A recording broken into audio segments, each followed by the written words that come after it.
Hello, everybody. Thank you for joining us for our final installment in our virtual summer internship series. Today we have with us International Studies Abroad, and we have Deborah Morrison and Suzanne Fiel-Amé. And they are going to talk to us a little bit about their virtual international internships. All right, Deborah? Wonderful. Thank you so much for the introduction. So it's very nice to join you all today and to have the opportunity to talk about our Global Remote Internship Program. Suzanne and I both work for the organization International Studies Abroad, ISA, which has been providing study abroad programs and internships abroad programs for over 30 years. So obviously with the shift in our current world circumstances, we have been able to launch and utilize our in-country teams that have been providing in-country internships for many years and shifted to provide global remote internships, which allows students to gain the same kind of internship experience, but from home. We're really excited about these because we want to see these continue on long past the border closures and the pandemic impacts have on the world, because it's a great opportunity for anyone who doesn't have the opportunity to go abroad but still wants to gain international experience. So I'm going to go through that today, and then we'll have a chance for questions at the end as well. So first of all, our global remote internships are incredibly well structured, because we recognize that working in a remote environment can be very challenging, and you want to be sure that you have clear goals and clear projects to work on in order to be sure that there's not a lot of ambiguity and there's not a lot of guessing about what you should be doing as an intern. So we've made sure that the programs are incredibly structured. All of our internships our global remote internships are project-based, which means that there's definitely going to be clear project outlines and goals along the way to ensure that all students can accomplish those. There is academic credit available in all of our programs, and we have a couple different structures that I'm going to be talking about today, both team-based and individual programming. We also have a couple different amounts of commitment requirements, so it could be that you want something that's a full-time program, maybe for the summer, and for us, that's 25 hours a week on remote, because we think that's about the limit that people can handle working remotely. And then part-time, 10 hours a week options, which are better for while you are undertaking your semester abroad at your home university, or even maybe studying abroad in the future. If you wanted to add on a part-time internship in a totally different country, you could do that. So that's only 10 hours a week, which allows for that combination. There's a heavy focus on career readiness and cultural competency. So I'm going to talk about that as we go through this as well. First of all, our global remote internships are somewhat limited in the academic areas. This is at a glance the most common areas. There are some opportunities in a few more, like psychology, for instance. We could probably figure out a really cool internship for a psychology student. But these are the most typical academic areas. If you are a student of a different academic area, give us a call and we can chat through it. The areas that are really hard to place for remote are things like hard sciences. As you can imagine, it's really hard to be a part of a laboratory or something like that from when you're not actually there to be in person. So our individual placements is our first program I want to talk about.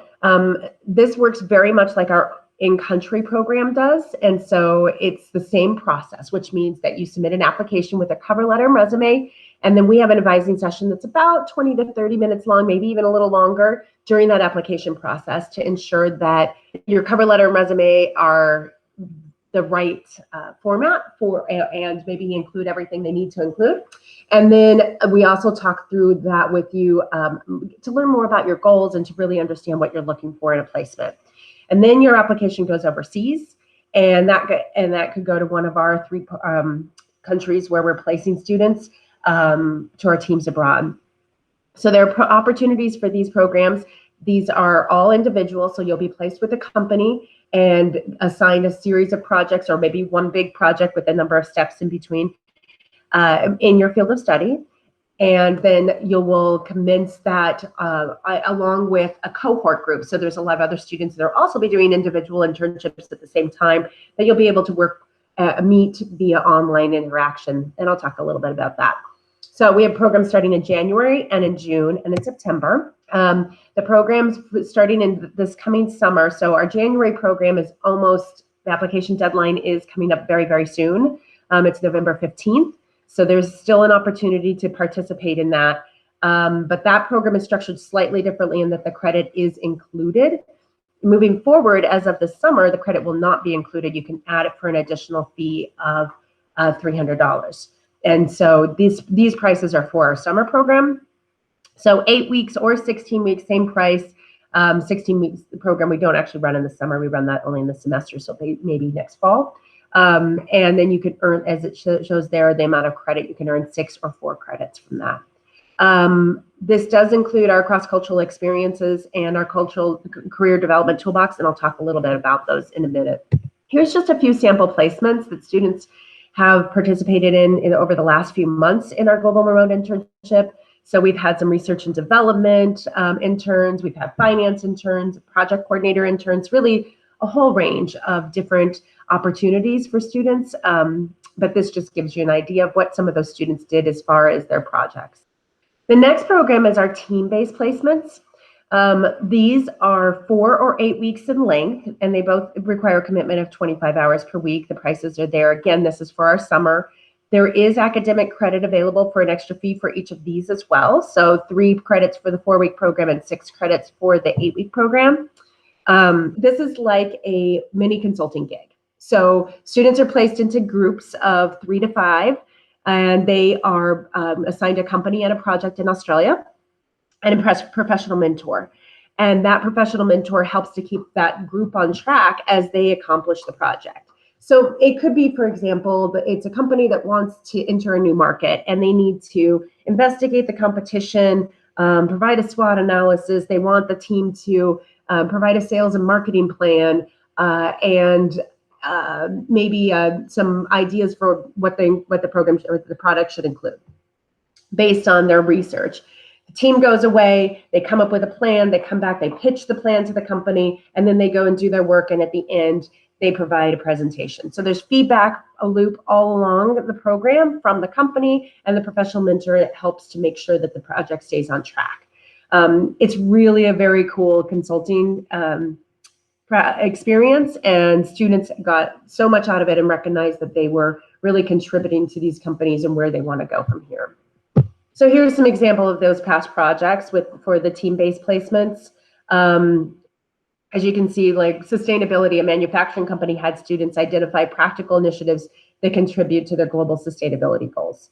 And so yeah, there's some more examples beyond the one that I just mentioned. All of our programs include career coaching.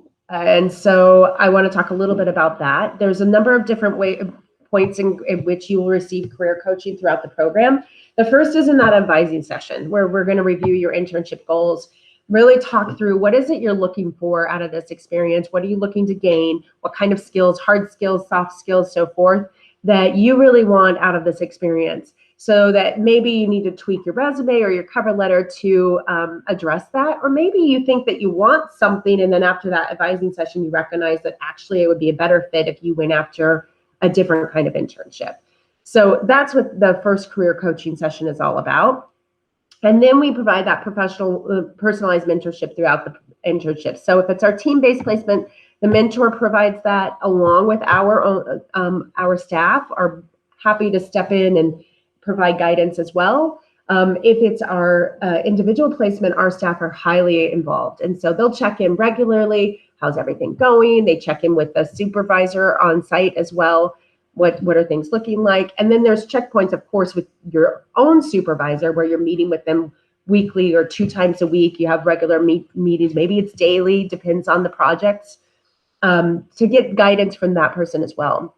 But our team is always willing and able to step in and help with any concerns. You know, hey, I don't know how to approach this situation. I've never experienced it before. We're there to provide guidance and to help students learn how to navigate working in an environment like this. The other pieces that we have are our career readiness course. This is optional, but it's a great opportunity for students to really dive into the soft skills that you gain from an internship.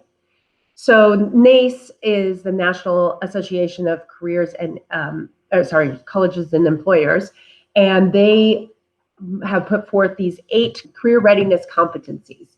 And so our course is based off of those. And there's a module for each one of those competencies. So there are things like teamwork and flexibility and persistence and technological savviness and professionalism. So there's soft skills that are going to apply to any job you ever do.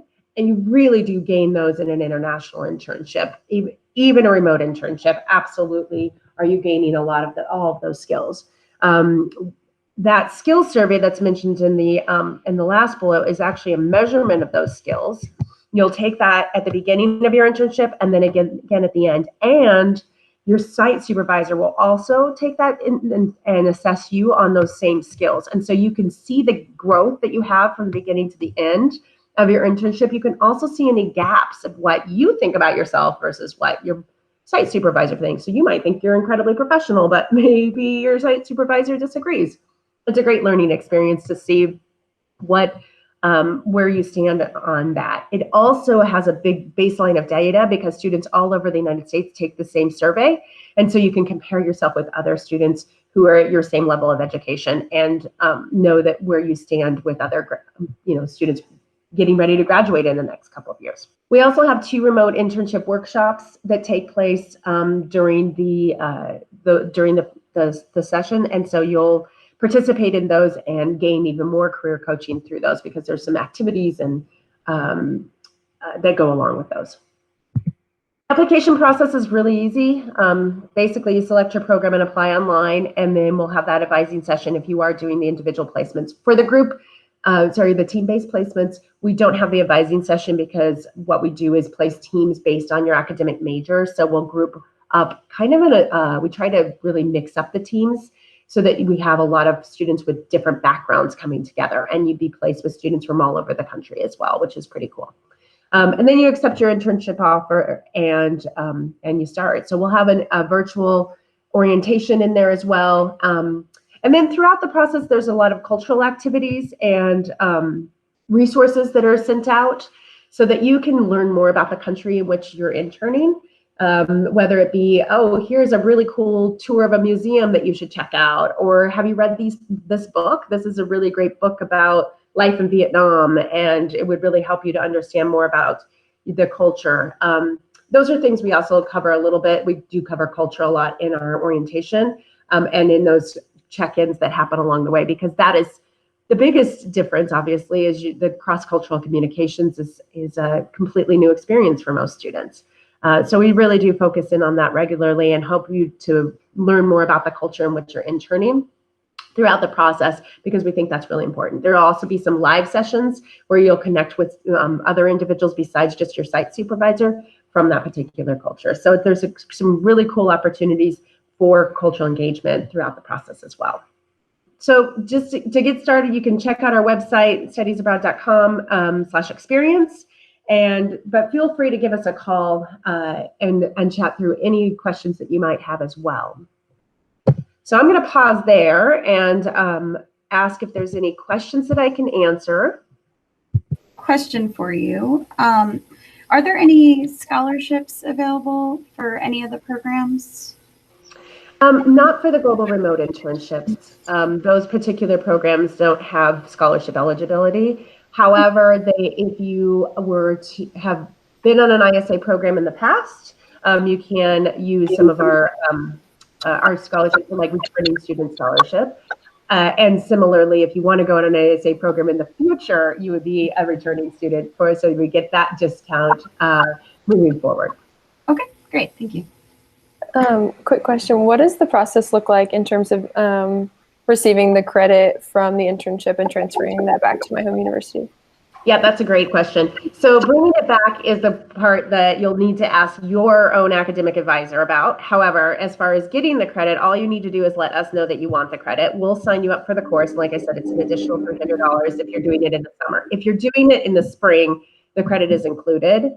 We're doing a little bit of a restructure before summer. And so we're pulling out some components and just basically putting more of the structure into the non-credit bearing portion. The course itself is a lot of reflection and planning. And so you'll write a paper prior to your departure about your goal setting. You'll have every 2 weeks, you'll meet with your supervisor and you'll reflect on the past 2 weeks as well as set goals for the next 2 weeks, which we have you do anyway. So there's 2 other papers that are involved in the credit piece, as well as some other engagement with the academic supervisor. So once you complete all of the components of the credit, and you'll be enrolled in an online class in order to do all of that. Okay. Then at the end, you will have a grade issued, and that will go through Carroll College, which is our school of record. We'll send that grade to them, and they will issue a transcript, which will then come back to you and your registrar's office and transfer in. Now, how it transfers is totally up to your school. Okay. So you'll want to talk to your academic advisor and study abroad advisor about what that looks like for you. But if you have a course, they can usually most commonly, they just transfer it right into whatever internship course you have in your degree. Awesome. And I'm a Spanish major. Would there be, I know that wasn't like listed, but would there be opportunities to potentially do an internship in another language? Yes, fantastic. Absolutely. We actually place a lot of our students in Spain.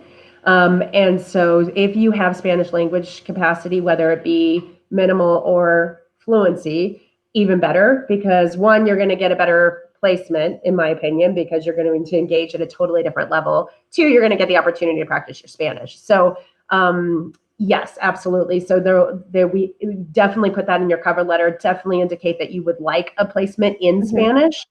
And we will absolutely be able to find you a fantastic placement. Language is not required for any of our placements, despite the fact that they are in foreign countries. With language, all of our placements are in English, but if you have that language experience, we can certainly find a placement that fits you. Awesome. Are you looking for spring or for summer? For summer. Okay, fantastic. Yeah. Any other questions? I have one more. Sure. You mentioned that there is is it some sort of like team that will place us like with a different company? Is there any sort of like, I guess you said like in the advising session, we can communicate what our goals are, but will there be sort of like options, like here are 2 companies that might fit, or will the team be responsible for choosing what's best? Yeah, so that's a really good question. Sometimes there's an interview process that takes place, and I didn't mention that, but the majority of the time you're going to be given one offer. And so they will go out, they'll look at your goals and what you're looking for. And that's really that conversation with our team is so important with a career advisor to make sure that you're really communicating what it is you're looking for, because they take that information plus your cover letter and send it to our on-site staff. And they're like, look, this would be the perfect placement. And they're also thinking as you're talking, oh my gosh, I know exactly which placement would be really good for her, because they've been through this so much. So they'll communicate those kinds of things with the team abroad and come back. And I would say, especially in Spain, our team is amazing at providing really, really great internships. And Suzanne just sent a link. He's actually a student from last summer, and he did an internship with a company in Spain. He's a computer science major, and he did an internship with a company in Spain and had an amazing experience. And this was actually his final project for the credit. One of the options is to do a storytelling, as opposed to writing a paper. And so he turned that in as his final project. So, but yeah, he did. I think it's really neat, and he's still in touch with his host company. That's great. Thank you both very much for joining us. If students want to look for any more information, I'm assuming they can go to the website, studiesabroad.com, to find out more about these programs. Thank you both again. We really appreciate it. Thank you for having us today. We appreciate being here. Thank you so much.